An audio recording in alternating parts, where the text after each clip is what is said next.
ದೇವಾಲಯ ಚಿಕ್ಕದೊಂದು ಇದಿದೆ ಮೂರ್ತಿ. ಇದೇನಿದು? ಬಂಗಾರಪೇಟೆ. ಹಾಂ, ಬಂಗಾರಪೇಟೆ. ಬಂಗಾರಪೇಟಿನಾ? ಬಂಗಾರಪೇಟೆ ಅಂತ ಕರೀತಾರಾ? ಎಲ್ಲಿಂದ ತರ್ತಾರೆ? ಇಲ್ಲೇ ಇರುತ್ತೆ ದೇವಸ್ಥಾನ. ದೇವಸ್ಥಾನದಲ್ಲೇ ಇರುತ್ತಾ? ಓ, ಹಬ್ಬದ ದಿನ ಮಾತ್ರ ಆಚೆ ತೆಗೆದು ಪೂಜೆ ಮಾಡೋದಾ ಪರಂಪರೆನ? 11 ದಿನ ಮುಂಚೆ ತೆಗಿತಾರೆ ಸ್ವಾಮಿ. ಎಲ್ಲರ ಮನೆಗೂ ಹೋಗುತ್ತೆ. ಎಲ್ಲರ ಮನೆಗೆ ಹೋಗುತ್ತಾ? ಹೋಗಿ ಆಮೇಲೆ ಓ, ಎಲ್ಲರ ಮನೆಗೆ ಹೋಗಿ ಪೂಜೆ ಮಾಡಿಸ್ಕೊಂಡು ಬಂದು ಇಲ್ಲಿ ಸ್ಥಾಪನೆ ಆಗ್ತಾರೆ. ಆಮೇಲೆ ಎಲ್ಲರೂ ಬಂದು ಇಲ್ಲಿ ಪೂಜೆ ಮಾಡ್ತಾರೆ. ವರ್ಷಕ್ಕೊಂದ್ಸರಿ ಇದನ್ನು ಒಳೆ ಆಡಿಸ್ತಾರೆ. ವರ್ಷಕ್ಕೊಂದ್ಸರಿ ಒಳೆ ನೀರಲ್ಲಿ ಹಾಂ ಹಾಂ ಒಲೆಯಲ್ಲಿ ಆಡಿಸ್ತಾರೆ. ಇವೆಲ್ಲ ಏನು ಈ ಕಡ್ಡಿಗಳು? ಏನೇನೋ ಶಾಸ್ತ್ರ ಇರುತ್ತಲ್ಲ, ಏನೇನು? ಪೆಟ್ಟಿಗೆ. ಅದೇ ಅದು ಪೆಟ್ಟಿಗೆ, ಬಂಗಾರದ ಪೆಟ್ಟಿಗೆ.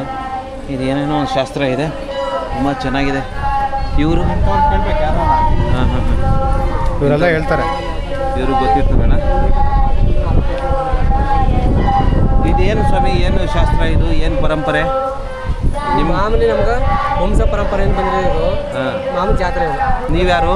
ನಾವು ಮುಡ್ತರ ಮಲ್ಲಪ್ಪ. ಅಲ್ಲಿಂದ ಬಂದಿರೋದು. ಇದು ಇದಿರ್ತಾ ಪರಂಪರೆ ಈ ರೀತಿ ಮಾಡೋದು. ನೀವೇನು ಮಾಡ್ತೀರಾ ಇಲ್ಲಿ ಬಂದು? ನಾವು ಪರಂಪರೆ ಇಲ್ಲೆಲ್ಲ ಭಿಕ್ಷೆ ಮಾಡೋದು. ನೀವು ಪರಂಪರೆಯಾಗಿ ಭಿಕ್ಷೆ ಬೇಡ ಅಂತ? ನಮ್ಮ ತಾತ ಮಾಡ್ತಾರೆ, ನಮ್ಮ ಅಪ್ಪ ಮಾಡ್ತಾರೆ. ಹಂಗೆ ನಾವು ವಂಶ ಪರಂಪರೆಯಿಂದ ಇಲ್ಲಿ ಬಂದ ಜಾತ್ರೆಗಳಲ್ಲಿ ಉತ್ಸವಗಳಲ್ಲಿ ಭಿಕ್ಷೆ ಮಾಡ್ತೀವಿ. ನಮ್ಮ ದಸರಾ, ಮೈಸೂರು ದಸರಾ ಇಲ್ಲಿ ಫಂಕ್ಷನ್ ಕಾರ್ಯಕ್ರಮ ಕೊಡ್ತೀವಿ. ದಸರಾ ವರ್ಷ ಕಾರ್ಯಕ್ರಮ ಮಾಡ್ತೀವಿ. ನಾವು ಕಲಾವಿದರು. ನೀವು ಕಲಾವಿದರು. ಸೊ ನಿಮ್ಮ ಪರಂಪರೆ ಇವು ಜಾತ್ರೆ ಆಗದು ಬಂದಾಗ ನೀವು ಭಿಕ್ಷೆ ಬೇಡೋದು, ಆಶೀರ್ವಾದ ಕೊಡೋದು. ಕನ್ನಡ ಸಂಸ್ಕೃತಿ ಇಲಾಖೆಯಿಂದ ಕಾರ್ಯಕ್ರಮ ಕೊಡ್ತಾರೆ. ಹೌದಾ? ನಾವು ಫಂಕ್ಷನ್ ಮಾಡಿ ನಾವು ಡಿಲ್ಲಿ ಇಡೀ ನಮ್ಮ ದೇಶದ ಎಲ್ಲ ರಾಜ್ಯಕ್ಕೂ ಹೋಗಿದ್ದೀವಿ. ಆಂಧ್ರ, ತಮಿಳುನಾಡು ಎಲ್ಲ ಕಡೆ ಕಾರ್ಯಕ್ರಮ ಮಾಡಿದ್ದೀವಿ. ಅಂದರೆ ಇದು ಇಂಥ ಜಾತ್ರೆ ಬೇಕಾದ್ರೆ ಭಿಕ್ಷೆಯನ್ನು ಇದು ಮಾಡ್ತೀವಿ. ಏನು ನಿಮ್ಮ ಹೆಸರು? ಸಿದ್ದರಾಜು ಅಂತ. ನಿಮ್ದು ಇದೇ ಪರಂಪರೆ. ನಿಮ್ಮನ್ನ ಏನಂತ ಕರೀತಾರೆ?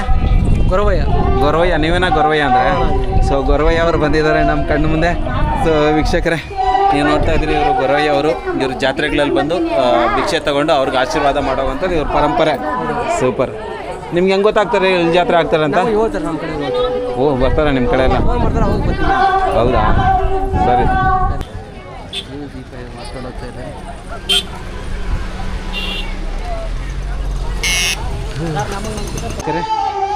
ವೀರಕಲ್ಲುಗಳು, ಇವರೇ ವೀರಕಲ್ಲುಗಳಂದರೆ.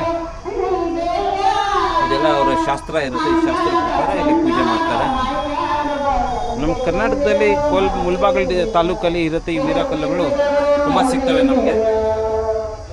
ನಾನು ಚಿಕ್ಕ ಹುಡುಗ ಇದ್ದಾಗ ತುಂಬ ಈ ರೀತಿ ವೀರಕಲ್ಲುಗಳು ನೋಡಿದ್ದೀನಿ.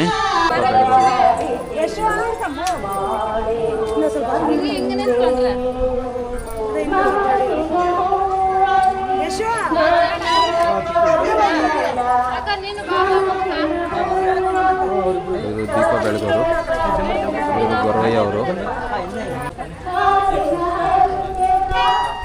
ಹೋಗೋಣ, ಹೆಂಗಿದೆ ನೋಡ್ಕೊಂಬರೋಣ. ಸಿದ್ದೇಶ್ವರ ಸ್ವಾಮಿ ದೇವಸ್ಥಾನ. ಇದು 15 ವರ್ಷಕ್ಕೊಮ್ಮೆ ಪೂಜೆ ಆಗುವಂಥ ಇದು ಉಂಡಿ ಒಳಗೆ ಏನು ಬೇಕಾದರೂ ಹಾಕ್ಬೋದು. ದೇವರು ಇಲ್ಲಿದ್ದಾನೆ. ಈ ರೀತಿ ಅಲಂಕಾರ ಮಾಡಿದ್ದಾರೆ ದೇವಸ್ಥಾನಕ್ಕೆ, ಕಾಣಿಸಿದೆ. ಈಗ ನಾವು ದೇವ್ರನ್ನ ನೋಡೋಣ ಬನ್ನಿ. ದೇವರು ತುಂಬ ಚೆನ್ನಾಗಿ ಅಲಂಕಾರ ಮಾಡಿದ್ದಾರೆ ದೇವರಿಗೆ. ಸ್ವಾಮಿ ನಮಸ್ಕಾರ. ತಾವೇನ ಅರ್ಚಕರು ದೇವಸ್ಥಾನಕ್ಕೆ? ಹೌದು. ಯಾವಾಗ ದೇವಸ್ಥಾನ ಕಟ್ಟಿದ್ದಾರೆ, ಏನು ಸ್ವಾಮಿ ಇದ್ರ ಇತಿಹಾಸ? ನಮಗೆ ಗೊತ್ತಿಲ್ಲ. ಇದು 3ನೇ ತರಂತ್ರ 4ನೇ ತರಂತ್ರ ಇದು. ಓಹೋ, 4ನೇ ತರಂತರದಲ್ಲಿ ಮಾಡ್ತಾ ಇದ್ದೀನಿ. ಅದಕ್ಕೆ ಮುಂಚೆ ಎಷ್ಟು ವರ್ಷ ಆಗಿದೆ ಗೊತ್ತಿಲ್ಲ. ಸಿದ್ದೇಶ್ವರ ಸ್ವಾಮಿನ ಇವರು ವೀರೇಶ್ವರ ಸ್ವಾಮಿಯಿಂದ ನೋಡ್ಕೊಳ್ಳಿ. ಶ್ರೀ ವೀರೇಶ್ವರ ಸ್ವಾಮಿಗಳು ಅಲ್ಲೊಬ್ರು ಇದ್ದಾರೆ. ಸಿದ್ಧಲಿಂಗೇಶ್ವರ ಎಲ್ಲಿದೆ? ಅವ್ರ ದೇವಸ್ಥಾನ. ಇನ್ನೊಂದು ದೇವಸ್ಥಾನ ಇರೋದು ಸಿದ್ದೇಶ್ವರ. ಮುಂದ್ಗಡೆ ಇರೋ ಸಿದ್ದೇಶ್ವರನ. ಸೊ ಇವರು ಬೀರೇಶ್ವರ ಅವರು, ಮುಂದ್ಗಡೆ ಇರೋರು ಸಿದ್ದೇಶ್ವರ.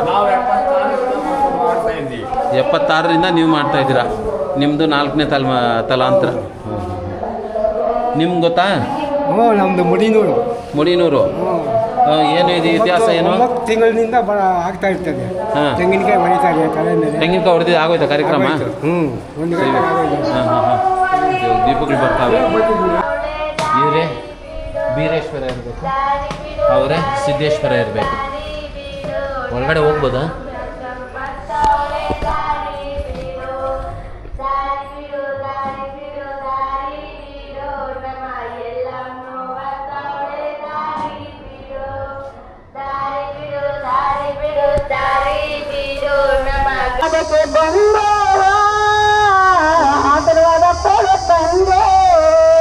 ಇಬ್ಬರಿದ್ದಾರೆ ಇಲ್ಲಿ. ಇದಕ್ಕೆ ವೀರಕಲ್ಲುಗಳು, ಇವರೇ ವೀರಕಲ್ಲುಗಳಂದರೆ